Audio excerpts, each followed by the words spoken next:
Welcome back to what appears to be our last video in our series on meta-ethics in relation to some of the key concepts of Charles Taylor in this domain.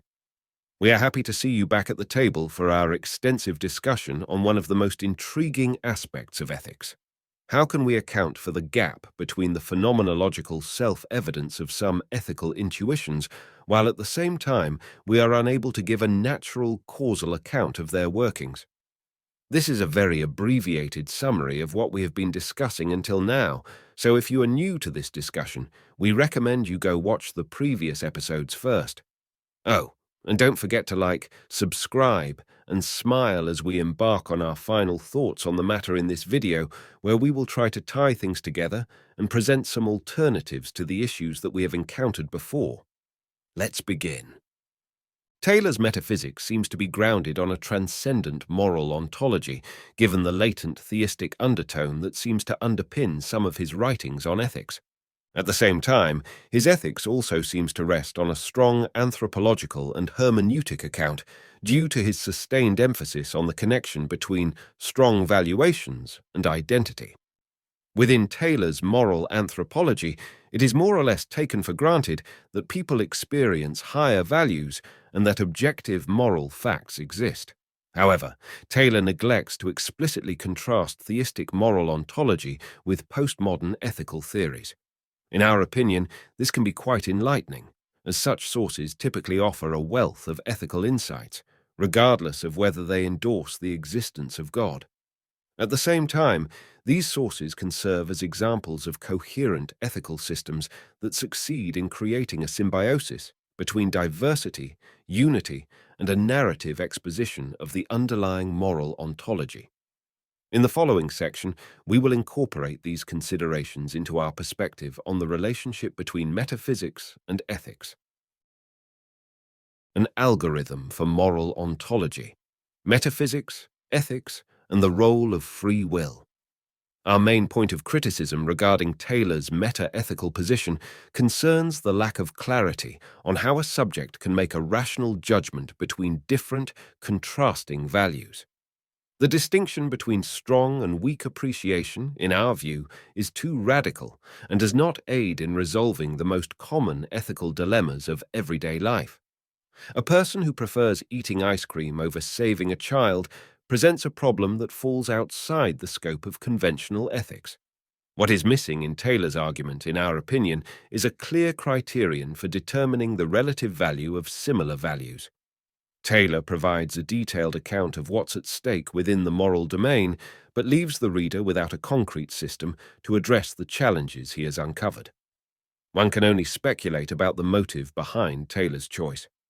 Simultaneously, this stance undermines the latent appeal that Taylor makes for resourcing the moral reference framework of the subject in the context of a broad moral ontology. The diffuse image that results from this, in our view, is entirely understandable if the meaning and epistemic status of the concept of value remains opaque. After all, assessing the relative value of different values is the essence of ethics and morality. By attributing a higher value to an indefinable objective feeling that every human being just has, one introduces a form of enchanted thinking that does not promote unity and clarity in this discourse. At the same time, it's clear to every individual that the majority of their daily existence is not dominated by ethical choices of this caliber, but mainly oscillates between the class of weak and less strong appreciations. What is lacking, in our view, is a more nuanced scale for ethical deliberations that starts by providing a clear philosophical explication of the meaning of the concept of value. So, what is a value? A value is a value relative to a beneficiary. Ethics is by definition anthropocentric, and therefore the value of a value depends on the value it represents to humans. The value of a value is proportional to the extent to which this value contributes to or detracts from what is most valuable to humans. The most valuable thing for humans is life. Although this metaphysical statement may not be expressible in natural terms, the truth of the intrinsic will to live can be verified by every individual from their own first-person perspective. From this thought, Every value can, with some flexibility, be positioned on a continuum between a value that affirms life and a value that denies life. If we replace the requirement of absolute scientific and objective validity with a somewhat flexible, axiomatic truth, then the opportunity arises to give the greatly reduced value perspective of weak and strong appreciations the space needed to create unity in a moral ontology with respect for diversity. While this argument starts from a biological descriptive perspective, it doesn't mean that further rational deliberation is unnecessary.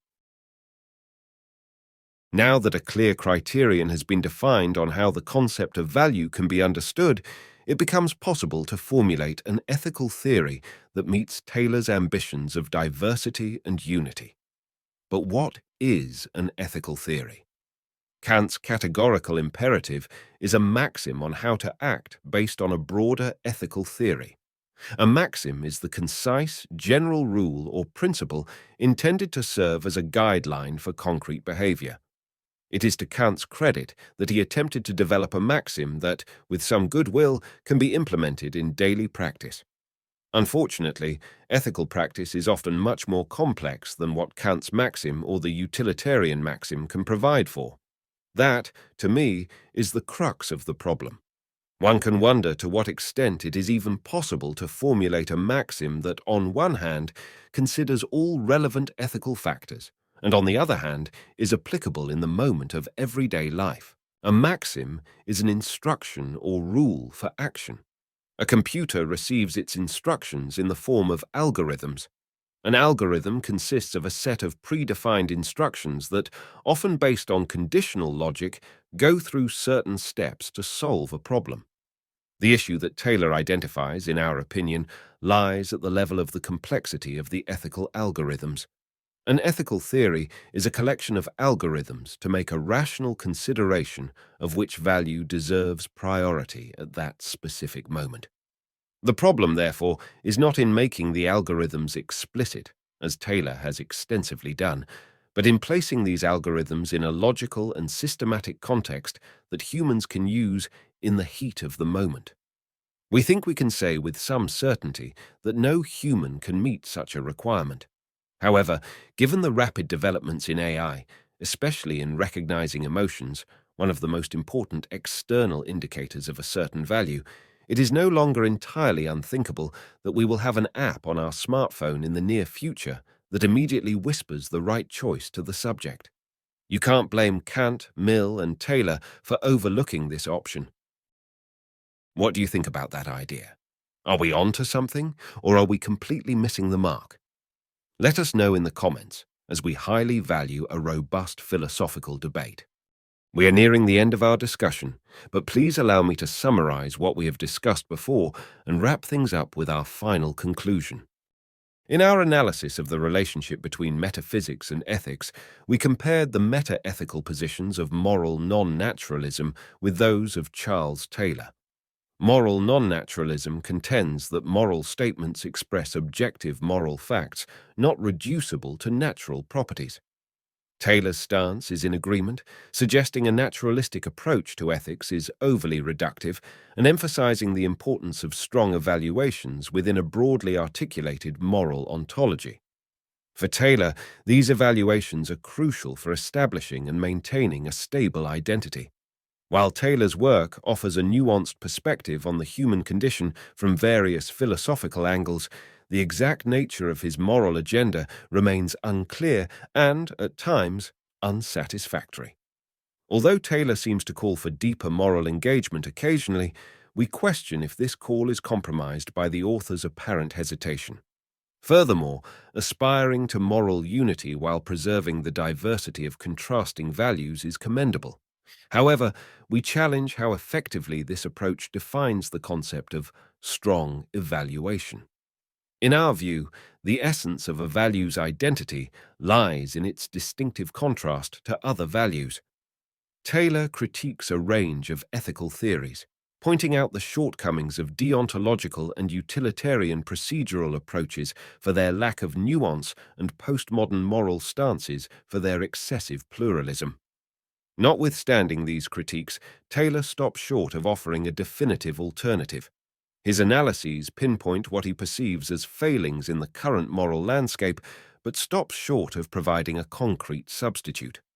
Reflecting on this, we have endeavored to articulate our perspective on constructing a moral framework. To establish a clear moral ontology that respects the diversity of values, a universal criterion is necessary, derived from a thorough philosophical analysis of the ontological and epistemic status of value. Proceeding from the axiom that life itself is of utmost value to humans, each value can be ranked on a continuum relative to that pinnacle. Taylor's dichotomy of strong and weak evaluations seems too stark and fails to embrace the multiplicity of values he proposes. The real inquiry isn't about choosing between eating ice cream and saving a child, but rather deciding if saving your brother's child should be prioritized over saving a neighbor's child. We acknowledge that our approach originates from a specific descriptiveness, but this does not render rational deliberation obsolete. The continuum we suggest does not permit an absolute valuation.